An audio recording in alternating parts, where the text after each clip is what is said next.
folks, welcome back to My Kitten Reads. I'm Eleanor and this is a bit of a musing video on the topic of problematic faves. My apologies for skipping the video last week. It's been a really shitty fortnight personally, including losing a colleague well before his time. So I just wasn't in the mood in the end to do a video last week. So forgive me. And I'm not entirely sure I'm going to be coherent in this video, but I've been having some thoughts recently and had a couple of conversations, so I thought I would do a bit of a muse about the topic of problematic favourites. So it sort of comes out of a conversation I had on Facebook about the actor and singer Daveed Diggs in Hamilton, and the fact that liking him as Jefferson was a case of problematic faves. Because of course, the character, the person, the actual real life person of Thomas Jefferson was a slave owner who had, as far as we know, a very problematic relationship with one of his slaves, because when you're a slave, you actually can't give informed consent. That's the power imbalance. It's just it can't be informed consent, not when there's that ownership relationship. So there was that Facebook conversation, and then I'm doing historical fiction this semester at uni, and this last week the book that I read is one I had been told about a lot, but I also had been warned that there were certain parts of it that were problematic. So that is Georgette Heyer's The Grand Sophie, which I loved. Like, I thoroughly enjoyed reading this. I read it so fast. I loved the character of Sophie.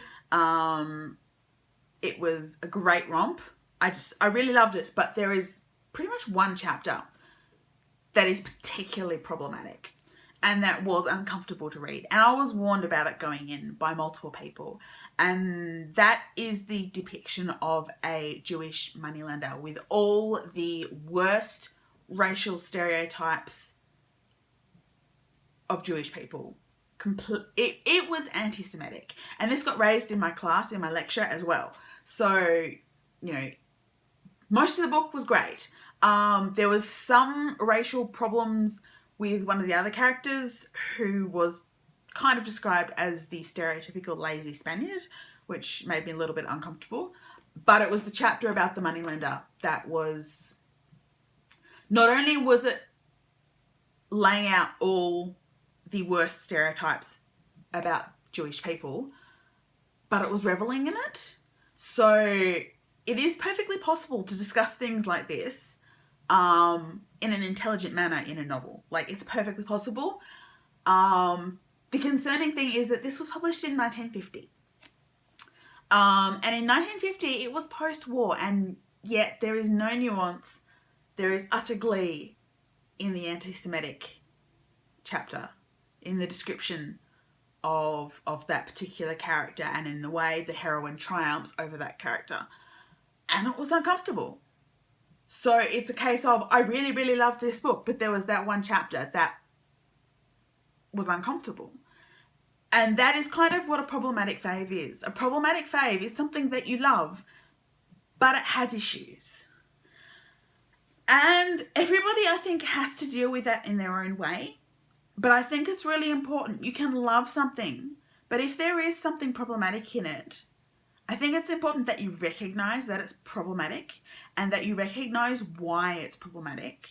And you can still continue loving that thing. That's fine. But you need to recognize that it exists, that there are problematic things about it, and that might cause harm to some people. But if you're aware of it, then you can perhaps not recommend that book to certain people who it might harm.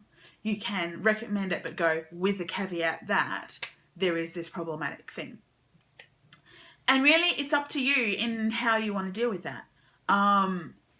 So that's the case of reading something that was new to me and knowing going in that it was going to be problematic and just dealing with it as I read it. it's interesting because I might not have, like, I've been meaning to read more Georgette Heyer. I might not have picked up the Grand Sophie knowing that until later, except for the fact that I had to read it for uni. And I did really, really love the book. But I went into it knowing that there was problematic stuff. And so I was prepared for it.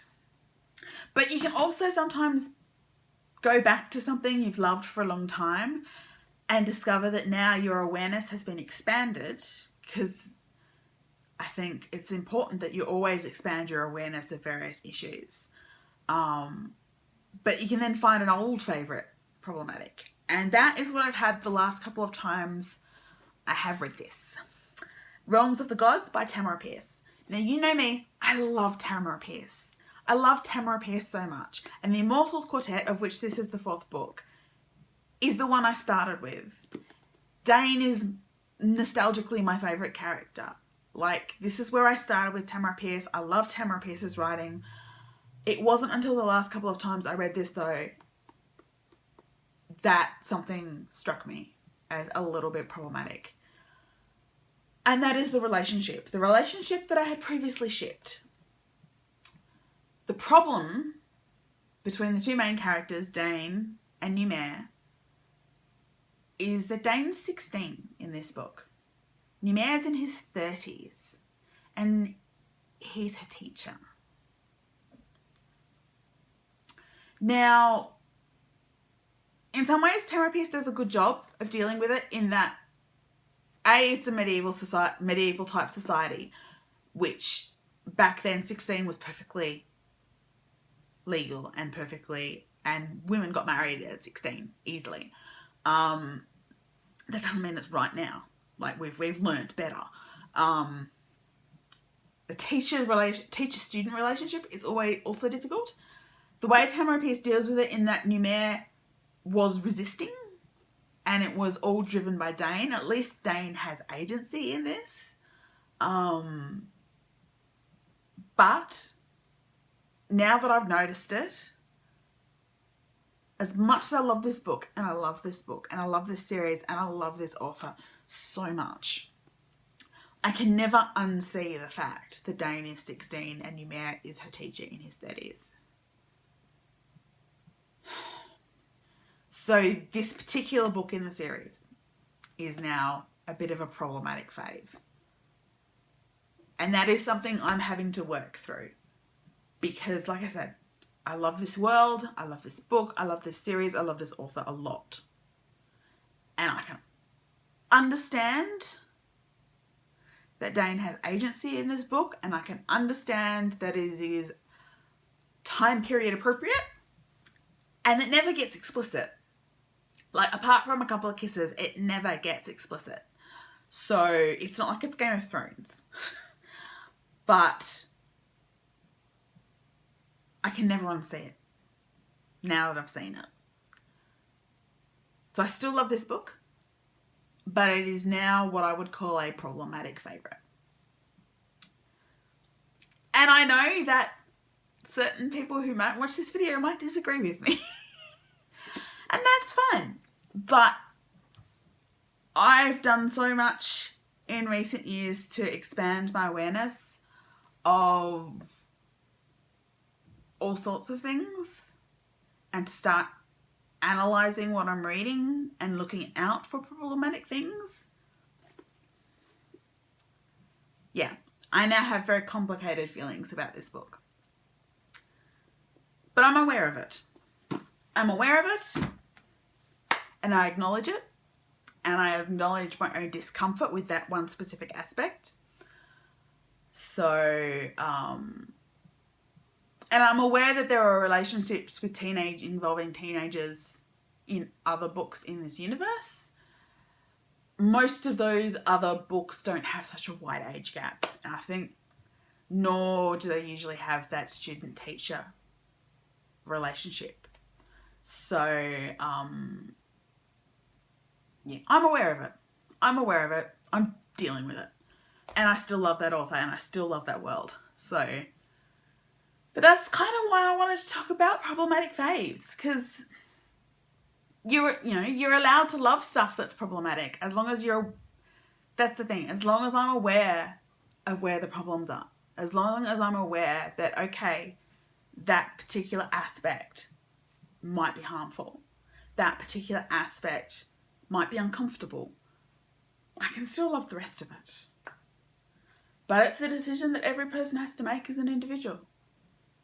So that's where I'm at with problematic faves. And those are the thoughts that have been in my head. I mean, those are just examples. The Grand Sophie, Hamilton, Realms of the Gods, those are just examples. There are probably other things on my bookshelves that are problematic faves. There are probably other things I will stumble over in the future that are problematic faves. Particularly as I wander into the realm of romance, having just read a book that made me want to throw it across the room. For various reasons. But yeah, I just think it's something... I didn't have anything else to talk about this week. I've been thinking about it because of university stuff and of other conversations that I've had recently. And so I just thought I would muse on the subject for a little bit so that I had some content this week.